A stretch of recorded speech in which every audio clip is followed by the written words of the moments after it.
वास्तविकता हो।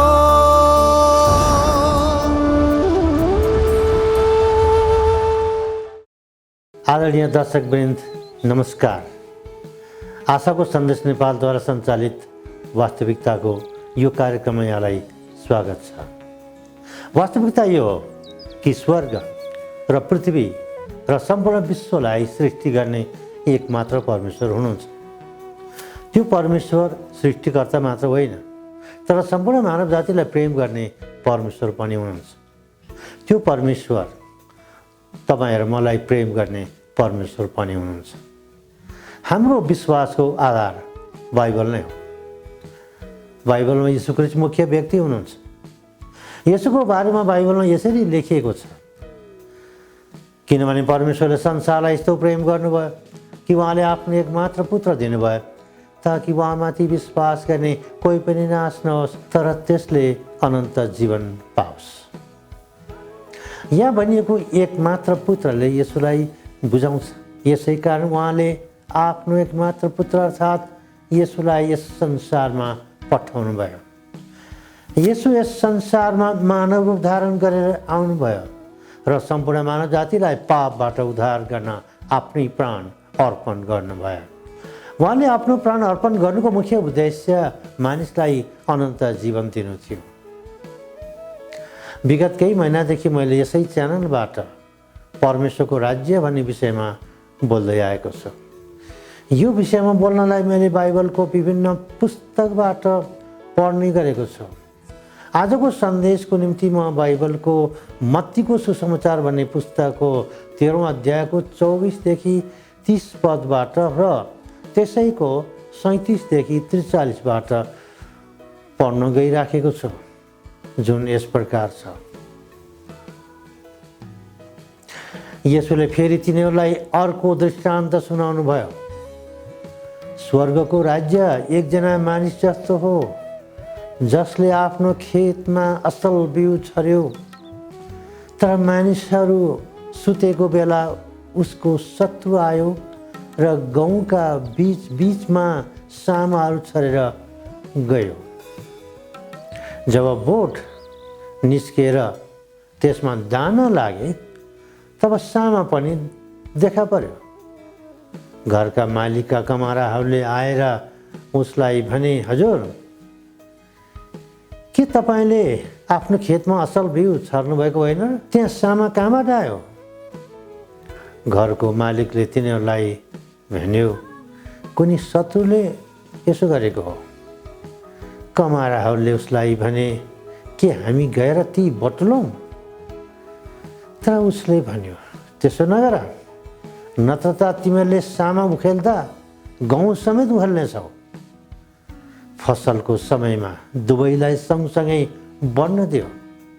फसलको बेलामा म कटनी गर्नेहरूलाई भन्ने छु, पहिले सामा उखेलेर जलाउनलाई बिटा बाँध, तर गहुँ चाहिँ मेरो ढुकुटीमा राख। उहाँले तिनीहरूलाई जवाब दिनुभयो, असल बिउ छर्ने चाहिँ मानिसको पुत्र हो। खेत संसार हो। असल बिउ चाहिँ राज्यको सन्तान हो र सामा दुष्टको सन्तान हो। सामा रोप्ने शत्रु चाहिँ दियाबलस अर्थात् शैतान हो। फसलको समय चाहिँ युगको अन्त हो।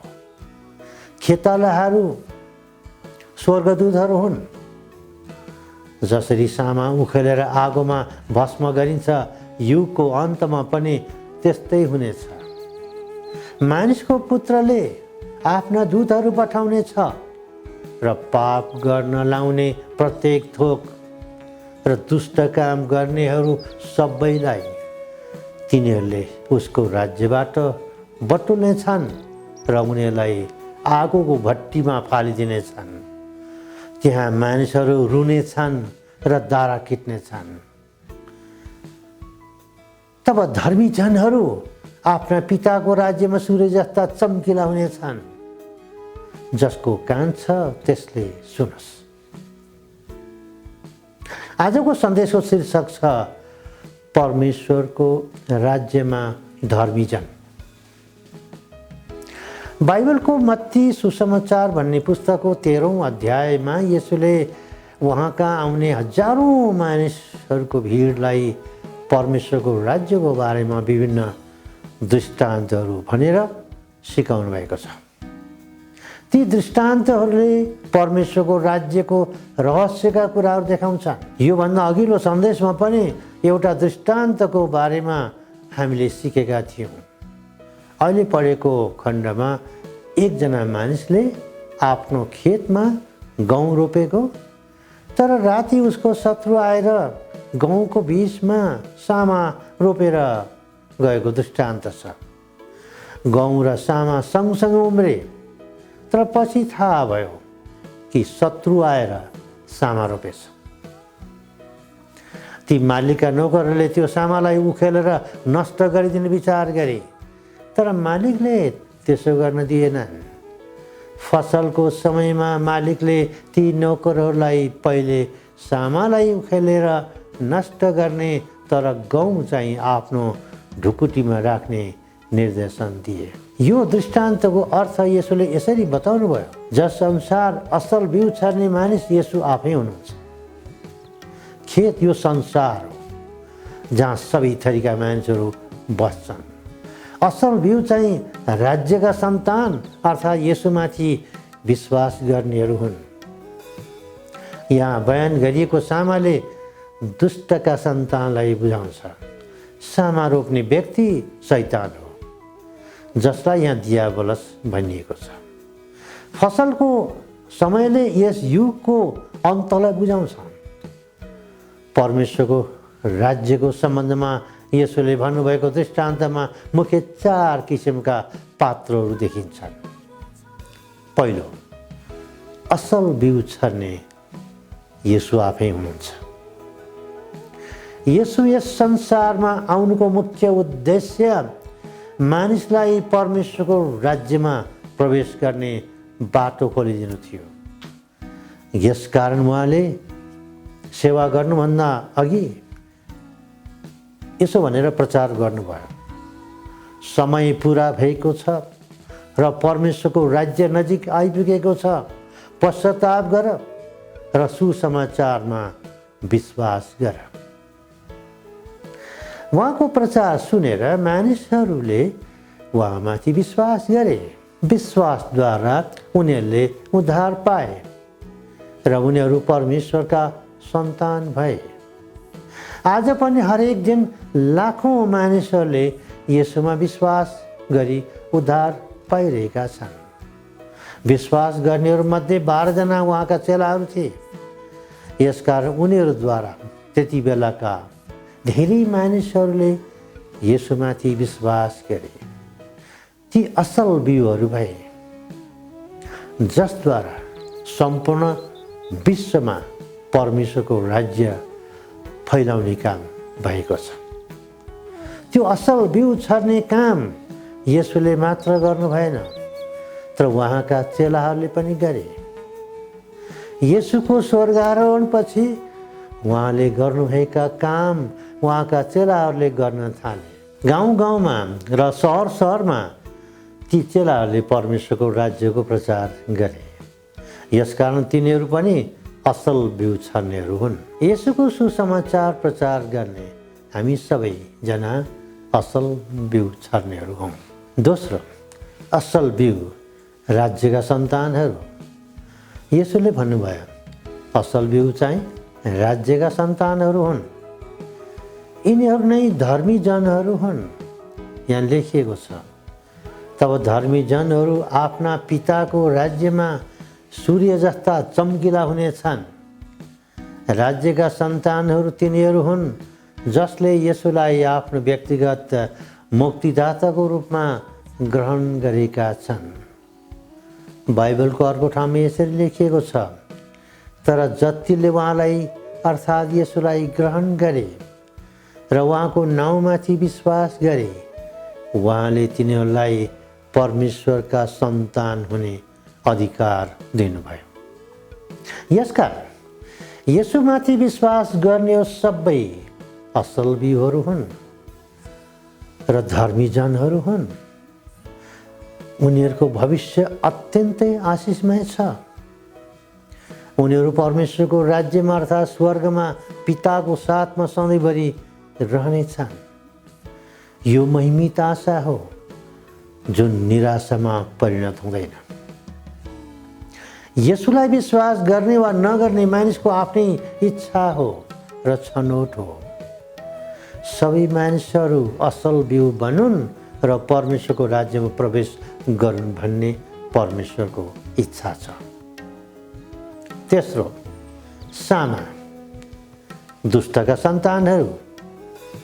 यसुले भन्नुभयो खेत संसार हो, असल बिउ चाहिँ राज्यको सन्तान हो र सामा दुष्टको सन्तान हो। यसुले दृष्टान्तमा यसो भन्नुभएको थियो, तर मानिसहरू सुतेको बेला उसको शत्रु आयो र गाउँका बीचमा सामा छरेर गयो। दुष्टका सन्तान तिनीहरू हुन् जसले परमेश्वरको विरुद्ध काम गर्छन्। शैतानले सधैँ परमेश्वरको नक्कल गर्छ, मानिसलाई झुक्क्याउने र छल्ने काम गर्छ। उसले असत्यलाई सत्य जस्तो देखाउँछ। शैतानले संसारलाई विभिन्न माध्यमद्वारा छल्ने काम, ठग्ने काम र झुक्क्याउने काम गरिराखेको छ। जे कुरा परमेश्वरको दृष्टिमा खराब छ त्यही कुरा शैतानले गरिराखेको छ। कहिलेकाहीँ खराब र असल एकै जस्तो देखिन्छ, मानिसलाई छुट्याउन मुस्किल पर्छ, तर अन्तमा शैतानको काम नाश गर्नु हो, येशूको काम जीवन दिनु हो। यसकारण येशूले यो गहुँ र सामाको दृष्टान्त दिनुभयो। चौथो, खेतालाहरू, स्वर्गदूतहरू। यहाँ यसरी लेखिएको छ, फसलको समय चाहिँ युगको अन्त हो। खेतालाहरू स्वर्गदूत हुन्। मानिसको पुत्रले आफ्ना दूतहरू पठाउनेछ र पाप गर्न लाउने प्रत्येक थोक र दुष्ट काम गर्ने सबैलाई तिनीहरूले उसको राज्यबाट बटुल्नेछ र उनीहरूलाई आगोको भट्टीमा फालिदिनेछन्। यहाँ उल्लेख भए अनुसार यस युगको अन्त हुनेछ। येशू ख्रीष्ट फेरि यस संसारमा आउनुहुनेछ, तर अब येशू न्यायकर्ता भएर आउनुहुनेछ। उहाँले आफ्ना स्वर्गदूतहरूलाई पठाउनुहुनेछ जसले दुष्ट काम गर्नेहरू सबैलाई बटुल्नेछन्। तिनीहरूलाई आगोको भट्टीमा फालिदिनेछन् जहाँ तिनीहरू रुनेछन् र दारा किट्नेछन्। त्यो न्यायको दिन हो। न्यायको दिनमा दुई थरीका मानिसहरू हुनेछन्। एक थरीका मानिस दण्डमा पर्छन्, अर्को थरीका मानिसहरू धर्मी जनहरू हुन्। तिनीहरू स्वर्गमा परमेश्वरको साथमा रहनेछन्। यहाँ बयान गरिएका असल बिउहरू तिनै हुन्। प्रिय दर्शकवृन्द, अहिले तपाईँ वास्तविकताको परमेश्वरको राज्य भन्ने विषयमा यो कार्यक्रम हेर्दै हुनुहुन्छ। यदि तपाईँ पहिलोपटक यसोको बारेमा सुन्दै हुनुहुन्छ वा योभन्दा पहिला पनि सुनिसक्नु भएको छ, तर अहिलेसम्म उहाँलाई ग्रहण गर्नुभएको छैन भने उहाँले तपाईँलाई प्रेम साथ बोलाउँदै हुनुहुन्छ र उहाँ तपाईँको हृदयमा आएर बस्न चाहनुहुन्छ। यदि तपाईँले उहाँलाई विश्वास साथ प्रभु र मुक्तिदाता भनी ग्रहण गर्नुभयो भने उहाँ तपाईँको हृदयमा आएर बस्नुहुनेछ र सधैँभरि रहनुहुनेछ। यो तपाईँले आफ्नो जीवनमा गर्ने एउटा ठुलो र महत्त्वपूर्ण निर्णय हुनेछ। यो निर्णयले तपाईँको जीवनलाई परिवर्तन गर्नेछ। तपाईँ परमेश्वरको राज्यमा प्रवेश गर्नुहुनेछ र तपाईँ परमेश्वरका छोरा वा छोरी हुनुहुनेछ। यदि तपाईँले यसोमाथि विश्वास गरेर परमेश्वरको राज्यमा प्रवेश गरिसक्नु भएको छ भने आफ्नो विश्वासमा स्थिर रहनुहोस् र यही विश्वासको बारेमा अरूलाई पनि बताउनुहोस्। यदि तपाईँ बिरामी हुनुहुन्छ वा अन्य कुनै समस्याले पीडित हुनुहुन्छ वा अन्य कुनै बन्धनमा बाँधिनु भएको छ र त्यसबाट स्वतन्त्र भई परिवर्तित जीवन बिताउन चाहनुहुन्छ भने अहिले म तपाईँको लागि यो प्रार्थना गर्दछु। हे परमेश्वर पिता, अहिले यो कार्यक्रम हेरिरहनुभएका समस्त दर्शकहरूको लागि म यो प्रार्थना गर्दछु कि यदि कोही बिरामी छन् वा अन्य कुनै कुराले पीडित छन् र कुनै बन्धनमा बाँधिएका छन् भने तपाईँको शक्तिशाली हातले उनीहरूलाई अहिले नै छुनुहोस् र स्वतन्त्र पार्नुहोस्। यदि दर्शकहरूमध्ये कोही अहिले यसुलाई आफ्नै व्यक्तिगत मुक्तिदाताको रूपमा ग्रहण गर्न चाहन्छन् भने तपाईँले उनीहरूलाई सहायता गर्नुहोस् र उनीहरूको जीवन परिवर्तन भएर तपाईँको राज्यमा प्रवेश गरून्। येशूको नाममा म यो प्रार्थना गर्दछु, आमेन। परमेश्वरले तपाईँलाई धेरै आशिष